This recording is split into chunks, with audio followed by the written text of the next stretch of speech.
कहानी का शीर्षक है तेनालीराम और मटके की कहानी। एक बार की बात है, किसी कारण से महाराज कृष्णदेव राय तेनालीराम से नाराज हो गए थे।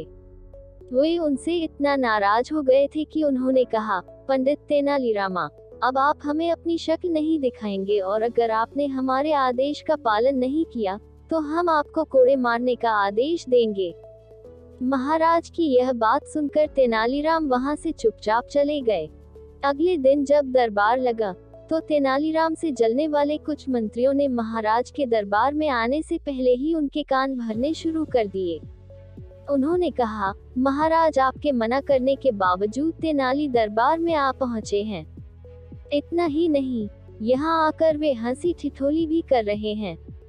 यह तो आपके आदेश की अवहेलना है, उन्हें इसकी सजा मिलनी ही चाहिए। यह सुनकर महाराज आग बबूला हो गए और अपनी गति दोगुनी करके दरबार की ओर बढ़ने लगे। वो जैसे ही दरबार में पहुंचे, उन्होंने देखा कि तेनालीराम अपने मुंह पर एक मटका पहने दरबार में खड़े हैं। बस उनकी आंखों के आगे मटके में 2 छेद थे।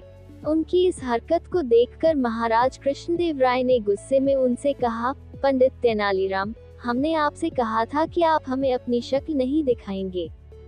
फिर ऐसा क्या हुआ कि आपने हमारे आदेश का पालन नहीं किया? महाराज की बात पर तेनालीराम ने कहा, महाराज, मैंने आपको मेरी शक्ल कहाँ दिखाई? चेहरे पर तो मैंने ये गोल मटका पहना हुआ है। हाँ, मेरी आंखों पर मौजूद इन 2 छेदों से मुझे आपका चेहरा दिख रहा है, लेकिन आपने मुझे आपकी शक्ल देखने से तो मना नहीं किया है ना?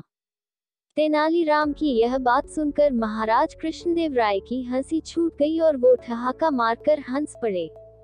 उन्होंने कहा, पंडित तेनाली, आपकी बुद्धि के आगे हमारा गुस्सा करना मुमकिन ही नहीं है।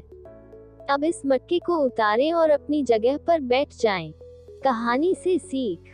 इस कहानी से यह सीख मिलती है कि परिस्थिति चाहे जैसी हो, उसे अपने पक्ष में किया जा सकता है।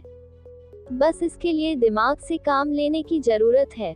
ऐसी और मजेदार कहानियां सुनने के लिए मेरे चैनल को लाइक, सब्सक्राइब और शेयर करें।